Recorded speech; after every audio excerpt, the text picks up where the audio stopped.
Halo, perkenalkan nama saya Muhammad Taufik Anhar dengan nomor NIM 203 11 574. Di sini saya ingin menjelaskan mengenai bisnis internasional yang terdapat 6 aspek.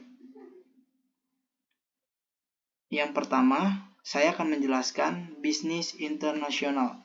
Bisnis internasional merupakan kegiatan bisnis yang dilakukan melewati batas-batas suatu negara. Transaksi bisnis seperti ini merupakan transaksi bisnis internasional atau bisa disebut international trade. Lalu setelah itu saya akan menjelaskan mengenai aspek pertama, pendahuluan bisnis internasional. Yang terdapat 2 aspek. Yang pertama, perdagangan antar negara dan aktivitas bisnis ekspor dan impor. Perdagangan antar negara adalah perdagangan yang dilakukan oleh penduduk suatu negara dengan penduduk negara lain atas dasar kesepakatan bersama. Lalu, aktivitas bisnis ekspor dan impor adalah jika ekspor menjual produk-produk yang dibuat di negara sendiri untuk digunakan atau dijual kembali di negara-negara lain. Dan jika impor adalah membeli produk-produk yang dibuat negara-negara lain untuk digunakan atau dijual kembali di negara sendiri. Lalu yang aspek kedua yaitu pasar global dan pusat bisnis. Yang terdapat 3 aspek. Yang pertama, bisnis internasional berbeda dengan pasar domestik. Perbedaan bisnis internasional dan pasar domestik adalah jika bisnis internasional, perusahaan tidak hanya melakukan investasi di negara sendiri, tetapi juga melakukan investasi di negara lain. Dan jika bisnis domestik adalah perusahaan hanya melakukan investasi di negara sendiri dan tidak beresiko tinggi karena perusahaan berada di negara sendiri yang sudah diketahui sistem perekonomiannya. Lalu yang kedua, keunggulan MNC dibandingkan local company. Perusahaan multinasional merupakan suatu perusahaan besar yang biasanya berada di negara maju dan memiliki anak perusahaan di berbagai negara lain, biasanya di negara berkembang.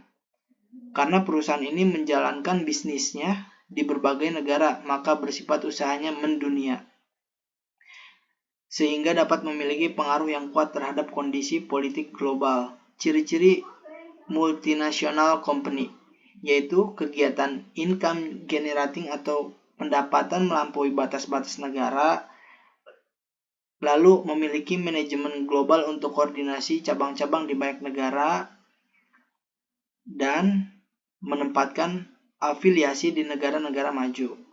Kelebihannya adalah menambah devisa negara melalui penanaman di bidang ekspor, mengurangi kebutuhan devisa untuk impor di sektor industri, lalu ikut mendukung pembangunan nasional.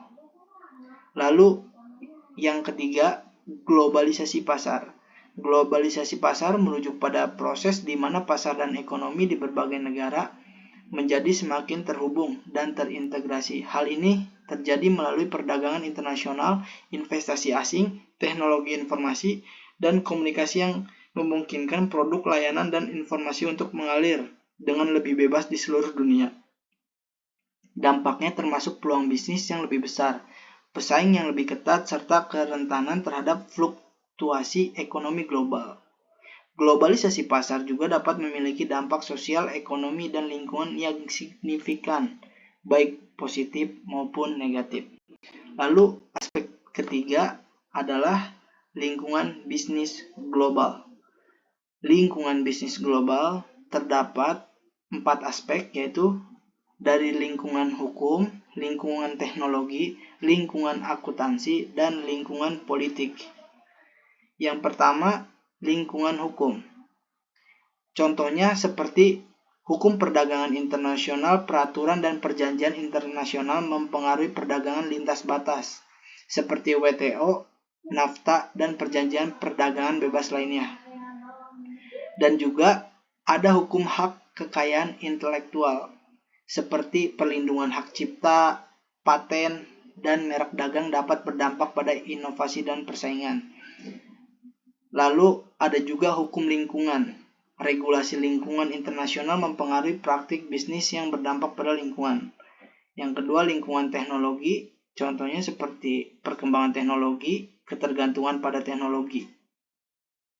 Seperti kemajuan dalam teknologi informasi, komunikasi, dan manufaktur dalam mempengaruhi model bisnis dan peluang inovasi. Yang ketiga, lingkungan akuntansi, seperti standar akuntansi internasional yang menggunakan IFRS atau International Financial Reporting Standard, digunakan secara luas di seluruh dunia, mempengaruhi pelaporan keuangan perusahaan multinasional. Lalu, kompleksitas pajak dan transfer harga. Yang keempat, lingkungan politik, kebijakan perdagangan, dan proteksionisme. Keputusan politik dapat mengubah arus perdagangan dan tarif. Isu keamanan dan stabilitas politik juga mempengaruhi pada operasi bisnis di tingkat global. Peraturan dan kebijakan lingkungan, seperti pemerintah memainkan peran dalam mengatur isu lingkungan yang mempengaruhi perusahaan. Lalu selanjutnya adalah CSR dan etika. Yang pertama, etika dalam konteks lintas budaya dan internasional. Etika dalam konteks bisnis lintas budaya adalah aspek penting dalam bisnis global. Ada beberapa poin penting yang perlu dipertimbangkan, yaitu kesadaran budaya, standar etika universal, kode etik perusahaan, pelatihan dan pendidikan, pelaporan dan penegakan, keterlibatan dengan stakeholder, dan kewajiban sosial perusahaan atau CSR. Dan juga CSR dalam konteks budaya dan internasional adalah mengacu pada praktik-praktik perusahaan yang mengintegrasikan tanggung jawab sosial, lingkungan, dan etika dalam operasional mereka dengan mempertimbangkan faktor-faktor budaya dan aspek internasional. Dan beberapa poin penting dalam konteks ini adalah budaya dan nilai lokal, kepatuhan hukum dan etika, kemitraan dengan masyarakat, pelestarian lingkungan, pemberdayaan karyawan, dan pelaporan transparansi. Penting untuk diingat bahwa praktik CSR yang sukses dalam konteks budaya dan internasional dapat berbeda-beda tergantung pada industri, negara, dan kondisi lokal. Oleh karena itu, adaptasibilitas dan sensitivitas terhadap faktor budaya dan lingkungan internasional adalah kunci dalam pelaksanaan CSR yang efektif. Lalu selanjutnya ada perdagangan internasional dan investasi, yang dimana memiliki 3 aspek. Yang pertama, perdagangan internasional dan ekonomi dunia.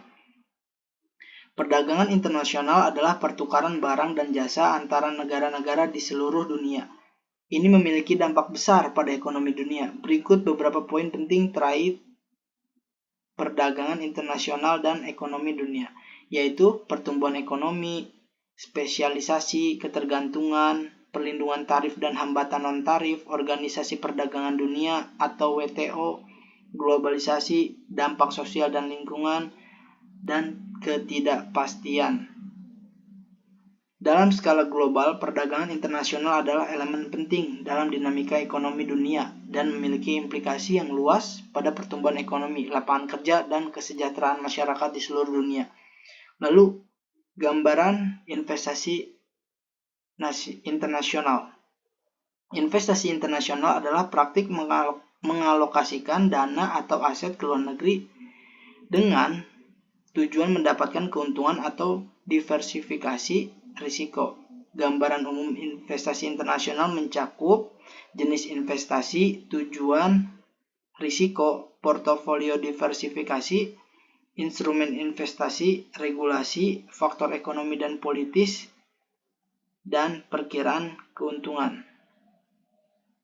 Investasi internasional adalah strategi yang kompleks dan sebelum terlibat dalamnya penting untuk melakukan riset yang baik. memahami resiko, dan mempertimbangkan tujuan investasi. Lalu teori investasi internasional. Teori investasi internasional adalah bidang studi yang mencakup berbagai teori dan model yang menjelaskan bagaimana investor dan modal bergerak di bidang seluruh dunia. Beberapa teori penting dalam investasi internasional yaitu teori paritas daya pembelian, teori kapitalisasi internasional, teori siklus hidup produk, teori keunggulan komparatif, dan teori investasi langsung asing. Teori-teori ini membantu memahami bagaimana faktor-faktor seperti tingkat penukaran, perbedaan suku bunga, kebijakan perdagangan, dan faktor-faktor lainnya mempengaruhi arus modal internasional. Lalu yang terakhir, pasar keuangan internasional dan investasi, yang memiliki 3 aspek prinsip ekonomi dari valuta asing. Prinsip ekonomi yang terkait dengan valuta asing melibatkan konsep-konsep seperti nilai tukar, penawaran, dan permintaan mata uang, serta efeknya terhadap perdagangan internasional dan kebijakan moneter. Contohnya seperti nilai tukar, penawaran dan permintaan, kurs tetap versus kurs mengambang, dampak ekspor dan impor, intervensi pemerintah, dan efek terhadap inflasi dan bunga. Prinsip-prinsip ini sangat penting dalam analisis ekonomi terkait valuta asing dan dapat memiliki dampak besar pada ekonomi suatu negara serta hubungan ekonomi global. Lalu struktur valuta asing. Struktur pasar valuta asing adalah organisasi pasar di mana mata uang dunia diperdagangkan. Pasar forex memiliki beberapa komponen utama seperti pasar spot, pasar forward, pasar future, pasar option, pasar forward, interbank, pasar retail, dan non-bank. Lalu yang terakhir pasar modal internasional. Pasar modal internasional adalah sistem keuangan global di mana individu, perusahaan, dan pemerintah dari berbagai negara dapat membeli dan menjual instrumen keuangan seperti saham, obligasi, mata uang, komoditas, dan derivatif. Berikut beberapa poin penting. Yang pertama itu instrumen keuangan, bursa saham global, regulasi dan hukum, indeks pasar global, volatilitas dan resiko, diversifikasi portofolio. Berikut penjelasan dari saya. Terima kasih. Selamat sore.